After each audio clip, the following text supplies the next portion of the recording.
think we are all set up with everything. Hello everybody. It is wet and rainy here in Wales today. I know it's not been the same in much of the rest of the country, but we've actually quite a lot of rain this month. But we are doing, let me show you the colour we're going to dye, and we're going to crack on because I'm going to get busy for the rest of the day dyeing lots more Cambrian for the shop because there's not very much left that's available. So Cambrian is the Welsh Mountain Cross Blue Fleece Leicester. It's the shearling fleeces, and they're the nice long staple, lovely crimp, really enjoyable multi-purpose fibre to spin. Yeah, and there's just not very much left of it in the shop at the moment. So once I've dyed this, I'm going to dye up lots more variegated colours. We are dyeing this one for August, which is Lime Refresher, I decided to call it. So actually not very, like if you were to say, oh, the colour lime, there's actually not anything the colour lime really in it.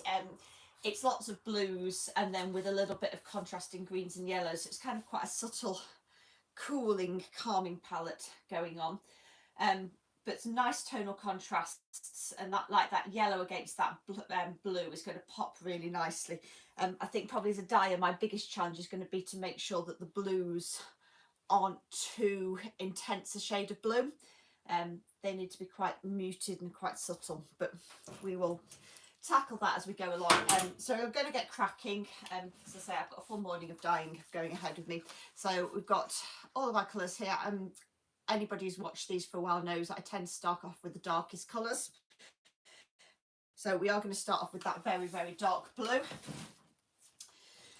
So we are going to use our royal blue with that, but I don't think I want as much as that, so I've just written down a number and then gone that's too much. Let's try that. So I'm going to use my like royal blue, so it's quite a primary toned blue. It's not a turquoise, it's the opposite end of the spectrum to that, but by itself this colour's really quite, it's sort of almost quite vibrant, which feels like the wrong phrase to describe it as, but it's quite punchy. So if I show you what it looks like, so I'd always just show you what the colours look like on this bit of kitchen roll. So just by itself, can you see how kind of quite intense a shade of blue that is? And it's just too much for this colourway. So we're going to combine that. Let's do that much. We're going to combine that with a grey dye that I use, like many of you watched this for a while know I use it quite a lot, particularly for toning down blues, because this grey is a blue tone grey. So it will mean that we still keep the intensity of the blue, but it's just going to not be quite so vibrant and vigorous. So that's the blue combined with equal parts of the grey, and it's just shifted, I've lost a syringe there, it's just shifted the colour palette into being slightly more muted, slightly gentler, slightly easier to work with, slightly easier to combine with other colours. This is going to have a little bit of water in it because although it's the darkest colour in the palette, all the colours in this palette are actually really quite pale. So I'll be able to see a little bit better when I pop it on like that. Okay, so that's just taken some of the intensity away from that blue and taking it to being slightly closer to the shade that's in there. These always look slightly darker when wet than they will do when they're dry, just because of the way that light reflects off them. But I am pleased with that one. I think that one works. I think that's going to give us a nice shade. Right, next colour along, okay, is this one here. So I'm going to keep dyeing up the blues. Sometimes I will do these as they are actually different colours. I think in the case of this one, I'm just going to dye this as being a paler shade of the one that I've just dyed, but I'm going to make sure it's much paler. But I do still need to make sure I give myself some room to go with the blue. But I think we're going to be okay doing that. So let's do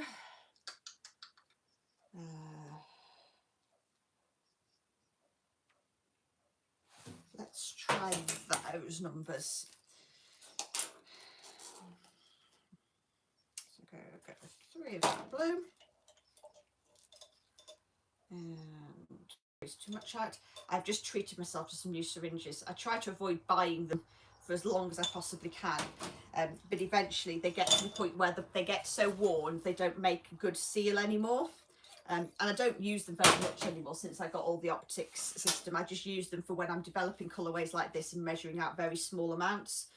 But yeah, the insides get too worn and they just don't pop. Starts to drive me a little bit mad. So I have just treated myself some more.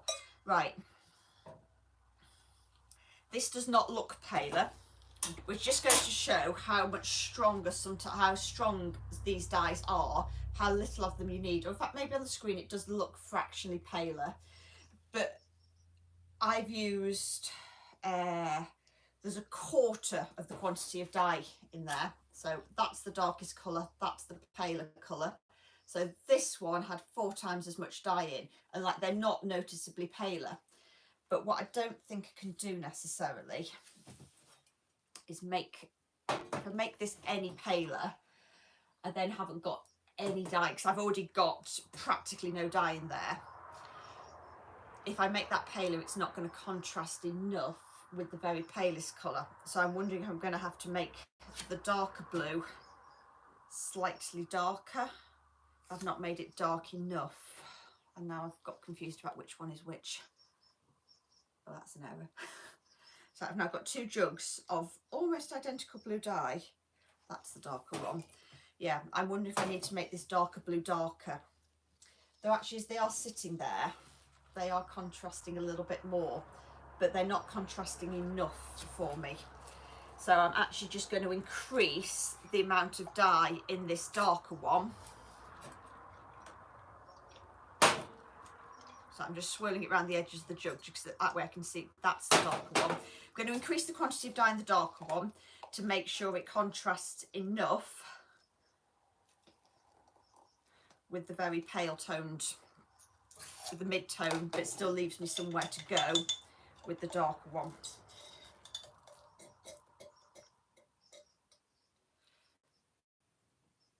There we go. Right, so that's now 20. So when I come up with these colours, it is about what the colours also look like, but also how they work within the palette, because I don't want to send you a pack that's got colours that are kind of all really similar. A bit more. There we go. Right.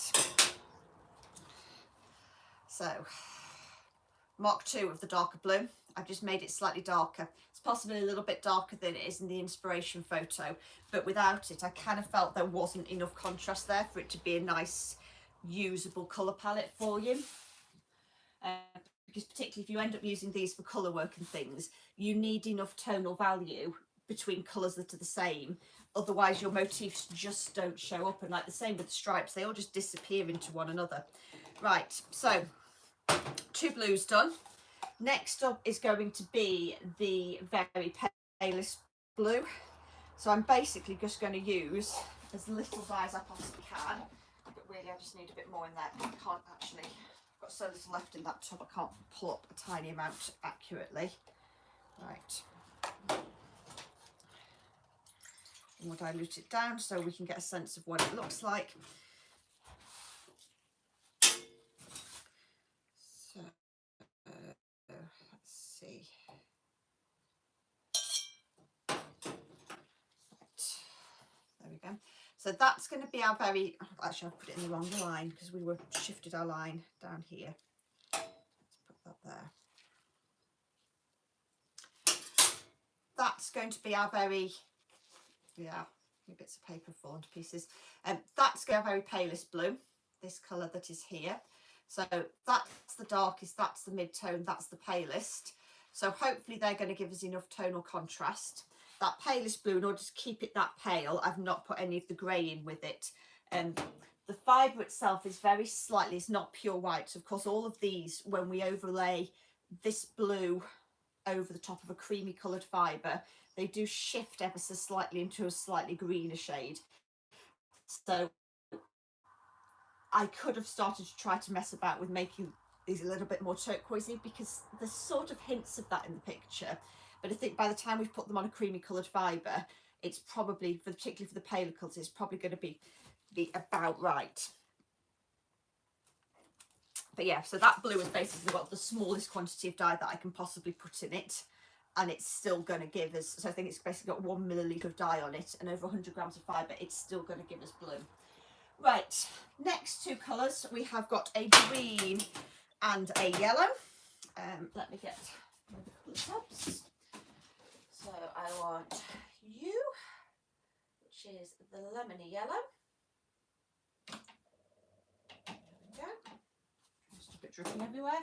And I'm also going to grab this one, which is a khaki coloured green that's like a pre-mixed green that I can then modify to get to where we want to go. Because the green that is in this image, bring it a little bit closer so you can see a little bit more. So we are here.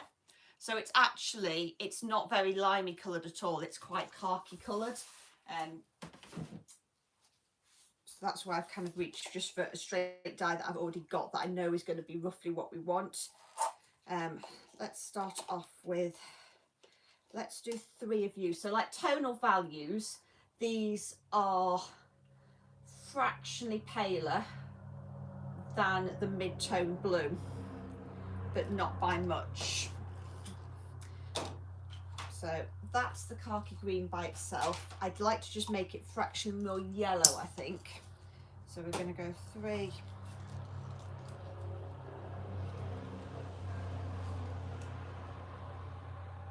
And 1. Let me write that down.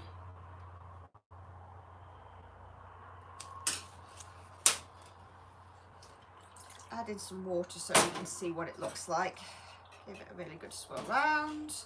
Okay, let's see where we are. Yeah, that's come out really brown looking.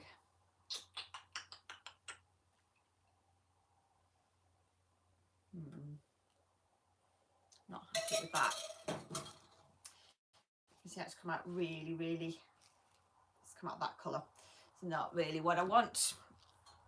Somebody's asked what strength the dye ready-made is in the bottles. So I make all my dyes up to 2% strength, which is a nice versatile mix of strong enough that I can use small amounts, not having to measure out vast amounts of liquid, but not so strong that when I want paler colours, I kind of can't measure them out small enough to get those paler colours. So it's kind of my good compromise shade. Right. Why is that khaki? So that khaki's coming out of the bottle looking really brown. It might be it needs a really good shake. So let's make it a different way. We're going to go back to this grey. I want some more of you. I'm going to have 2 grey.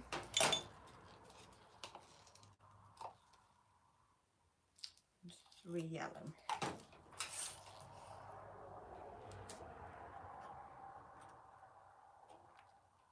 3 lemon.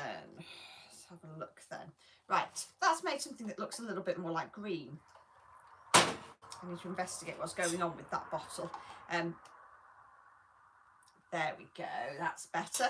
Yeah, I was at, last weekend I went and ran a dyeing workshop down in Pembrokeshire for Pembrokeshire Guild. So whether the wrong bottle has been put back onto the wrong stand. But have I dyed in since then? Yeah, I've done some dyeing since then, so who knows. So there we go. So that's the colour that I actually wanted, as opposed to that one that came about when I started trying to mess about with the olive. And I'll figure out what's going on with the olive green dye in a little bit. But that I'm actually really happy with as what that colour needs to look like. So final one left, we've got this one, which I suppose you could almost call like a chartreuse. So this shade here. So let me move it closer for people on Instagram so they can see a little bit. So it is, it's yellow, but it's actually nearly green. So let's do